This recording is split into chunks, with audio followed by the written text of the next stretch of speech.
I'm in the Mojave Desert, getting a chance to see the extremes that modern car manufacturers put their cars through before they get to the dealerships. This is called the VDA, which stands for Vehicle Dynamics Area. This is a 45-acre pad of tarmac in which deeply scientific experiments go on, and there is no one else on it, so I guess it's a good time to do some of my own scientific experiments, yeah? The VDA is a massive playground where cars can be subjected to all manner of violent manoeuvres, such as extreme braking and cornering tests.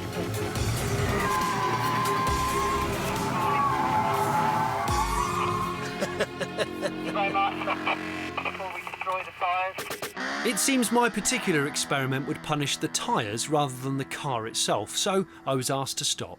On to the next round of torture for the Stinger. Here we go, we're going to go over a rumble strip and then in. Can you hear the sound difference of that?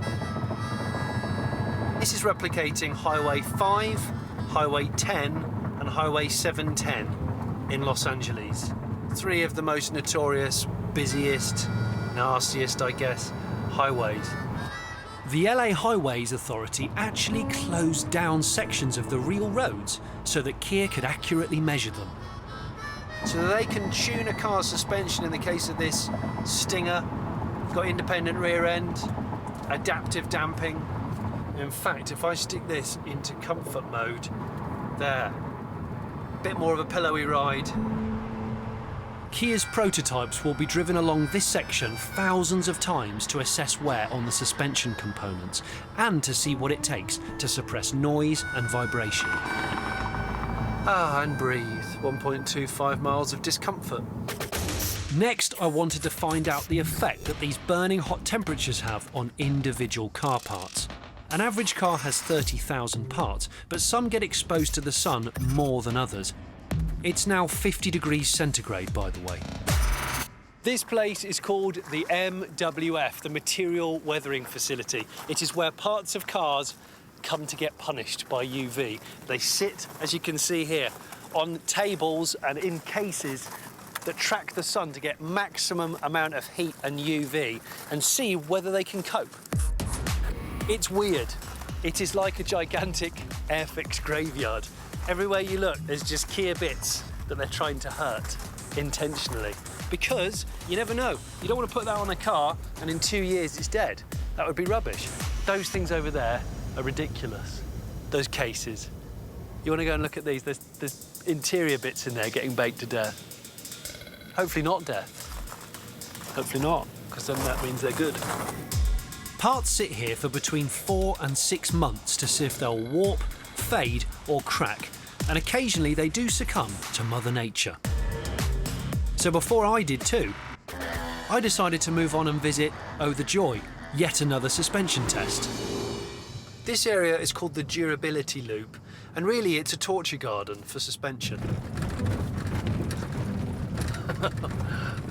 This is 17 miles an hour on this surface. It's like raised block paving. It's horrific. It's really punishing on suspension bushes, suspension links, track rod ends, and also interior components, like everything that's clipped on, really, that suffers from fatigue. Oh, that is really horrible.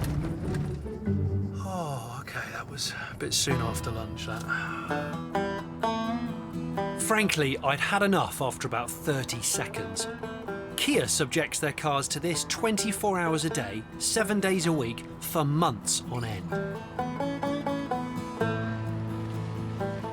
Now, you'd think that only the four-wheel drive models are subjected to this. Not true. All of Kia's models are put through this. The point of this is a desert dirt road that's uneven and it's extremely dusty. It does two things here. We're testing for, again, suspension wear and suspension damage, but we're also testing for dust ingress. Dust and sand is a killer. It accelerates the wear of so many mechanical components. It is one of the biggest nemesises of the internal combustion engine, actually. After all that, my sandy Stinger needed a wash. Except, of course, this isn't a normal car wash, because the water that's coming out of these sprinklers isn't fresh water, it's seawater. This is simulating pretty much parking a car next to the seafront in a seaside town in a really stormy, angry day. And as you know, sea spray and salt water really hurts cars. This corrosion test subjects vehicles to a wet salt spray, followed by drying in high temperatures. This test lasts for weeks and weeks on a constant cycle, and it mimics the weather extremes of coastal environments. Salty, salty badness. Note to self, don't ever buy a car second-hand from a seaside town. It's just not worth it.